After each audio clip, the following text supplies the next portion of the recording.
Broaden করতে করতে এমন এক অবস্থা আপনি করেছেন যে আজকে আমার আব্বার ছবি যখন দেখি আমি, মাথায় সাদা টুপি এবং সাদা সেই দাড়ি, তখন আমার মনে হয় আমার আব্বাকে ছিলেন নাকি রাজাকার।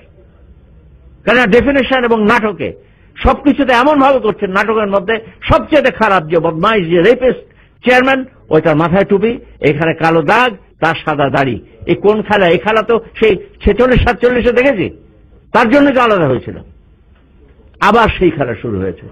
আর এই খেলার প্রতি আপনাদের আমার করজোড়ে একটি কথা, যে আমাদের প্রত্যেকের বাড়িতে আমাদের সন্তান আছে, আমাদেরও ছেলে মেয়ে আছে, আপনি তাদের উদ্বুদ্ধ করেন। এইভাবে পারবেন না আপনি। এইখানে যে দূতাবাস যা করে ওদের, কিছু লোক আছে যাদের কোনো ইনকাম নাই, যাদের আপনাদের জিজ্ঞেস করা উচিত আপনার মাস চলে কি করে। আমি তাদের নাম বলতে চাই না, সবাই এই দেশের একেবারে প্রথম সারির বুদ্ধিজীবী। এর মধ্যে 4-5টা আমার ক্লাস ফ্রেন্ড, সব কটা ফেল করা ছাত্র, বুদ্ধিজীবী। তো লেখাপড়া তো কবে করলি? তুই তো লেখাপড়া করলি, আমার নোট নিয়ে তাও ফেল করলি। তো এখন হয়ে গেছে তাদের বুদ্ধিজীবীর সারিটাকার প্রথম আসরে তাদের নাম। আমি অ্যাবসলিউটলি শকড। তো এই সব জিনিস মনে রেখে হয় আমরা আমাদের বিশ্বাসকে, আমাদের উপলব্ধিকে জীবনে স্থান দেব। কারণ আমার জীবনে যা কিছু শিক্ষা, মাহমুদুর রহমানের জীবনে যা কিছু শিক্ষা, কি হান্নানের জীবনে যা কিছু শিক্ষা, কি সাদেক ভাইয়ের জীবনে যা কিছু শিক্ষা, তার 95% উৎসাহিত হয়েছে আমার ধর্মবোধ থেকে, ওই একটি বই থেকে।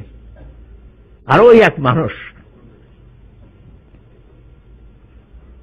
যাকে নিয়ে মুসলমান যত ইয়ার্কি করে, মুসলমান যত অপমান করে, এত অপমান আমি হিন্দুকেও করতে দেখতে।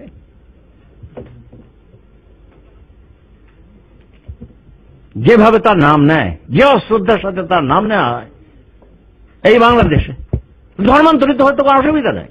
আমার বাসায় তো একটা পোস্টার লাগিয়ে দেবো, এখানে ধর্মান্তরিত হয়। মুসলমান হিন্দু যাহারা, তারা পূর্ণ হিন্দু হইবার জন্য 24 ঘন্টা খোলা রয়ে আছে এই বাড়ি। Come touch the Gita and become Hindu. তারপর আপনি বলেন যে আল্লাহ রসুল খারাপ, ইসলাম খারাপ, সব আমি মেনে নেব। কিন্তু আপনি মুসলমান নাম ধারণ করে এটা যদি বলেন, আমি প্রতিবাদ করতে উঠে দাঁড়াবো। তারপরও আপনি যদি বলেন আমি আপনাকে গলার টুটি চেপে ধরবো, তাতে আপনি আমাকে হয় মারবেন, তাহলে আমি আপনাকে মারবো। জীবনে এই একটা পজিশন এসছে জীবনে। আজকে টেরোরিজমের ডেফিনেশন দিয়ে আমাদের জন্য কবরের মধ্যে ঢুকিয়ে ফেলা হচ্ছে। একটা নামাজ পড়তে আমার এক বন্ধুকে, যে 5 ওয়াক্ত সালাত পড়ে এই 7 নম্বর রোডে ধানমন্ডিতে, সারা জীবন মাথায় টুপি দিয়ে ওর সাথে দেখা হয় রাস্তায় আমার, সেদিকে টুপি পকেটে নিয়ে যায়, টুপি পকেটে নিয়ে যায়, লজ্জা লাগে।